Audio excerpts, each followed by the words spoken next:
بسم الله الرحمن الرحيم. اصدقائي واحبائي الكرام، اعزائي مشاهدي ومتابعي موقع بورتو سبورت نيوز، طبتم وطابت اوقاتكم بكل خير وسلام الله عليكم ورحمته وبركاته. ضربه ركنيه نادي اتحاد الشرطه من البدايه وعرضيه جوه المنطقه وراسيه والهدف الاول ولسه ما قلناش تشكيل الفريقين. الهدف الاول لنادي اتحاد الشرطه واحنا بنلعب في حدود الدقيقه الثالثه من عمر المباراه. هدف اول من ضربه ركنيه اتنفذت بشكل قصير واتعملت عرضيه على البعيده. مديره الفني الكابتن توفيق حجاج، في حراسه المرمى شهاب الدين خالد، وخطه 4-4-2.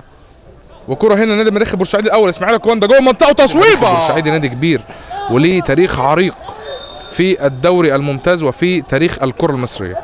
ضربه ركنيه اسامه لبه على التنفيذ ينفذها بشكل قوي جوه المنطقه، ولكن بثبات شهاب الدين خالد يبعد الكوره الى رمي احمد عبد الرازق من ناحيه اليمين. هو مسجل هدف المريخ الوحيد في ادوار الترقي حتى الان. بركات وتصويب من بعيد، بركات ولكن بجوار طبعا بيغيب عنه واحد كان يعني لعب في صفوف المصري البورسعيدي وكان ليه فتره تالق وتوهج مع النادي المصري البورسعيدي، هو محمد ماجد قنش. مره ثانيه رأسية من جانب حسام منسي، ولكن المرة دي سهلة عند عمرو ماجد. النتيجة تقدم نادي اتحاد الشرطة بنتيجة 1-0 عن طريق اللاعب مصطفى تيكا في الدقيقة الثالثة. أحمد عبد الرازق يبعد الكورة، محمد جلال ضغط عليه محمد جلال ولكن كسب. أسامة لبه يسلم عند محمد جلال، جلال حلو عند أرموشة يدوس عليها يروح أرموشة عمل ايه؟ أرموشة اتأخر، أرموشة جوه المنطقة، أرموشة ولكن إسلام مصطفى على الكورة يقطع الكورة ويعمل تاكلينج. أكسم سمير هيكون بدلا من السيد الشناوي. هتتحول وجهة اللعب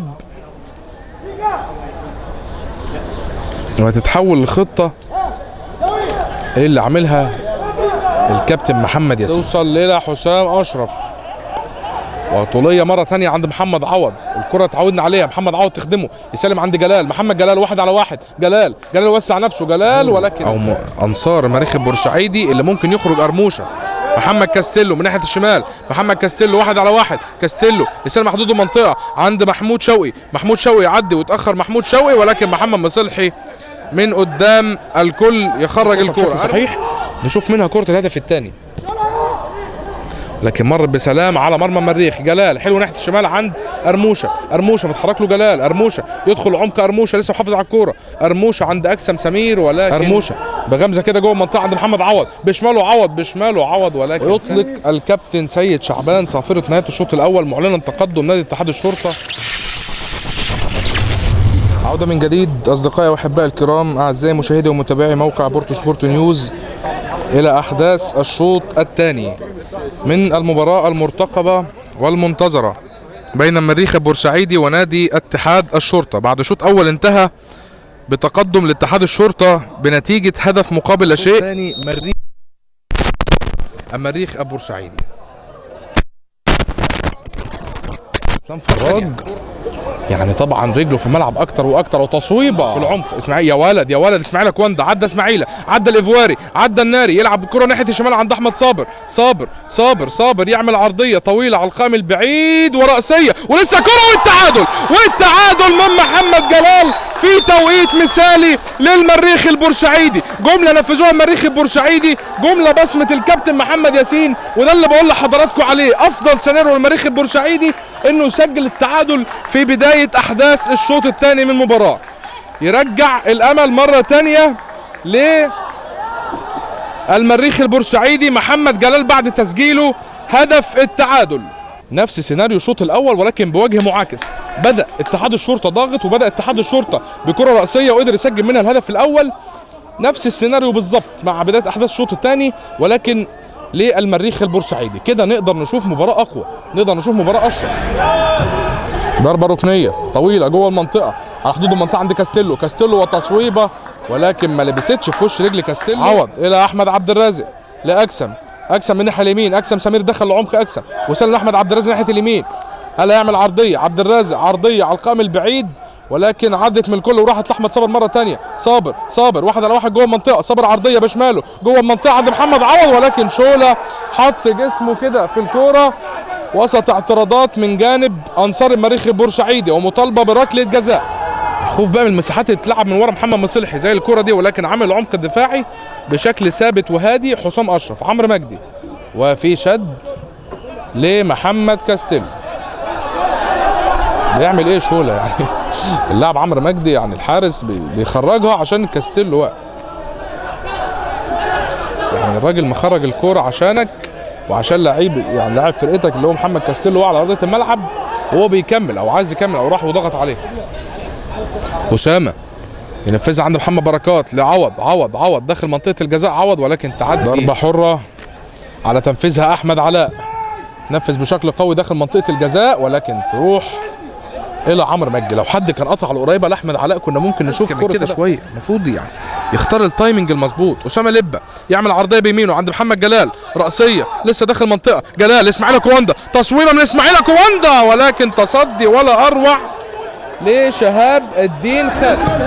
محمد مصلحي ينفذ واحده طويله على حدود المنطقه عند محمد عوض، تروح لاحمد صابر داس عليها صابر وتصويبه من صابر ولكن خبطت في محمد عوض. اخر شويه حسام، ولكن كل ما تتقل كل ما تاخد حاجه نظيفه. محمد عوض الى احمد صابر اتحرك له اكسم، طول فيها صابر وتصويبه كان ممكن يستغلها بشكل جماعي.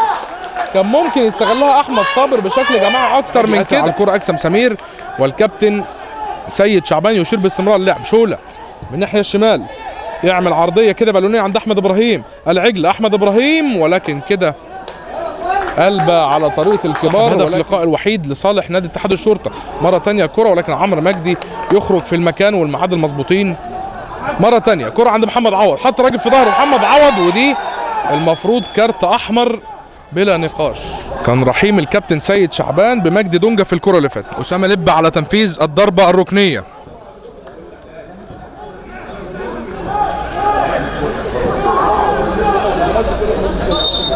اسامه لبه على تنفيذ الضربه الركنيه من الناحيه اليمين.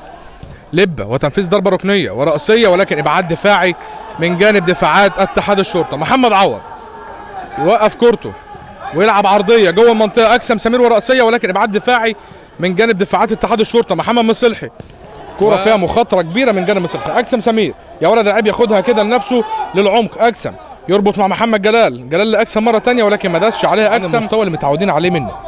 احمد صابر الى جلال ما عملش التيك اوف بشكل كابر. اكسم سمير هل هيلحق اكسم سمير؟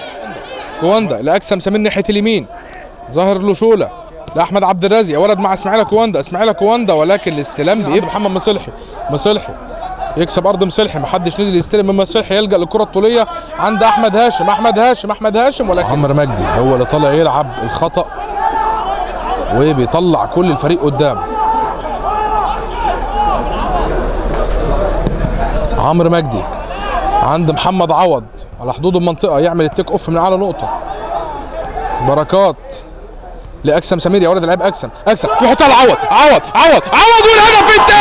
والهدف الثاني للمريخ البورسعيدي. وافرح يا مريخ، رجالتك حاضره على ارضيه الملعب. هدف ثاني للمريخ البورسعيدي وريمونتادا بالوانها الزرقاء لصالح ابناء الباسله.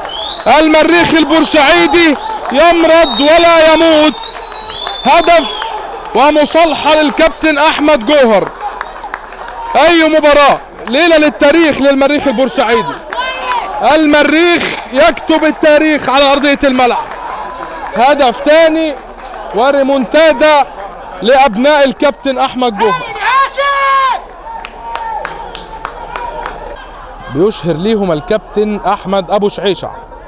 كرة في عمق الدفاعات عند محمد مصلحي وعمرو مجدي كده بمعلمه كبيره بيهدي الريتم وياخد الست ثواني بتوعه براحته ويهدي الاجواء تماما بعد التنشنه اللي كانت حاصله على احداث المباراه. قتاليه كبيره على ارضيه الملعب. محمود سمير والخبرات لمحمود سمير يعمل عرضيه. اكسم سمير وراسيه سيء عند محمد زيدان. عوض مره ثانيه محمد زيدان يعمل عرضيه جوه المنطقه وراسيه ودربكه. واسامه لبه وانقاذ الموسم. حتى ولو تسلل اسامه لبه انقذ المريخ من هدف مؤكد. شوله وصفافير المطالبه بنهايه المباراه.